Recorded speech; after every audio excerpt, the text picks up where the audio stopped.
My dear, हमारे घरों में ये बेसुकूनी क्यों है? हर दूसरा शख्स परेशान है, वो कहता है सर बेसुकूनी है। तो मैं इसके ऊपर थोड़ा सा आज बात करना चाहूँगा कि घरों में इख्तलाफात हैं, लड़ाई झगड़ा है, बद इखलाकी है, गुस्सा है, एक दूसरे का दिल तोड़ना है, ये सारी की सारी वजूहात, ये घरेलू मुश्किलात, हमारे घरों में फरिश्तों का आना जाना ही बंद हो जाता है। नहीं आते वहाँ फरिश्ते। किसी के घर में अगर फरिश्ते आएंगे तो वो तो घर जन्नत है ना। कुछ पॉइंट्स माय डियर आपके सामने रख रहा हूँ मैं। क्या क्या हम अपने घरों में एक्टिविटी करें कि हमारे घरों में बरकती आए, सुकून आए, एक दूसरे से मोहब्बत का जज्बा आए। माय डियर, सबसे पहले अव्वल वक्त में नमाज़ पढ़ने की आदत डालें। मैं और आप नमाज कज़ा ना होने दें हम, और कोई नजस चीज़ जो है उसको हम घर के अंदर ना रखें। हमने कुत्ते फलां चीज़ ये घरों के अंदर रखते हैं, तो ये जो निसुल ऐन है उस घर में फरिश्ते नहीं आ सकते।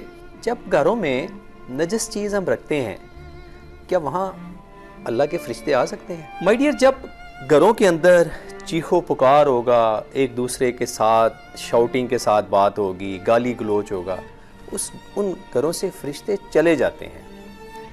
और याद रखिएगा कि अपनी आँखों को, अपने कानों को, अपने पेट को हराम से बचाएं। माय डियर, बहुत ज़रूरी बात है कि जब तक हम इन चीज़ों को हराम से नहीं बचाएंगे, उस घर में बेसुकूनी रहेगी। पैसा बड़ा होगा, घर बड़ा ज़बरदस्त होगा, लेकिन उस घर में सुकून नहीं होगा। और एक बड़ी अहम बात करने जा रहा हूँ मैं। जब भी अपने घर में दाखिल हों और सलाम करें, ये सुन्नत भी है। बेशक घर में कोई मौजूद हो या ना हो, इसके लिए ज़रूरी नहीं है घर में मौजूद होना। और फिर उसके साथ ही जब सलाम करें तो साथ रवायात में मिलता है कि कुल हु अल्लाह की तिलावत कर लें।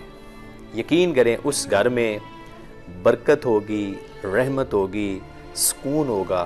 तो माय डियर, आज ये छोटी सी एफर्ट ये सिर्फ इस काम के लिए है कि अक्सर मेरे यंगस्टर्स, अक्सर लोग ये कंप्लेन करते हैं कि सुकून हासिल करना है ना, तो ये छोटे छोटे फॉर्मेट, घरों में प्यार मोहब्बत हो, एक दूसरे के साथ उनसीयत हो, एक दूसरे को बर्दाश्त करें। जब तक हम एक दूसरे को बर्दाश्त नहीं करें, क्योंकि ज़ाहिर है डिफरेंट थॉट के लोग घर में रह रहे हैं, तो हर एक के साथ उस तरीके से चलें जैसे वो उनका एक अपना, मतलब दूसरों को टॉलरेट करना सीखें। जब तक हम दूसरों को टॉलरेट करना नहीं सीखेंगे, हम कभी भी घरों के अंदर सुकून ला सकते हैं। अगर मेरी बात बुरी लगी हो तो माज़रत ख्वाह हूं, अपना बहुत ख्याल रखिएगा।